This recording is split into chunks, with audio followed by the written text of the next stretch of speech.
Kapatid, simula ngayong Lunes, May 26, ipinatutupad na ng MMDA ang NCAP o ang No Contact Apprehension Policy, kung saan hindi na enforcer ang manghuhuli ng mga traffic violator, kundi ang mga mata na ng CCTV kasabay ng artificial intelligence sa mga kalsada.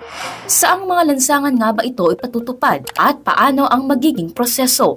Ayon sa Metropolitan Manila Development Authority o MMDA, sakop ng NCAP ang circumferential roads kabilang ang Recto, Mendoza, Quirino Avenue, Araneta Avenue, EDSA, CP Garcia, Katipunan Avenue at ang Tandang Sora. Sakop din ito ang radial road sa Metro Manila kabilang ang Rojas Boulevard, Taft Avenue, South Superhighway, Ortigas Avenue, Magsaysay Boulevard, Aurora Boulevard, Quezon Avenue, Commonwealth Avenue, A. Bonifacio, Rizal Avenue, Delpan, Marcos Highway at MacArthur Highway. Sa mga lugar nito ipatutupad ang panghuhuli ng paglabag sa batas trapiko ng mga motorista base sa mga kuha ng closed-circuit television o CCTV camera. Nilinaw naman ng MMDA na hindi ipatutupad ang NCAP sa mga lugar kung saan may mga problema sa mga traffic signage o mismong lane sa kalsada. Ilan sa mga violation na babantayan nito ang overspeeding, reckless driving, illegal parking, counterflowing, hindi paggamit ng seatbelt, helmet at iba pa.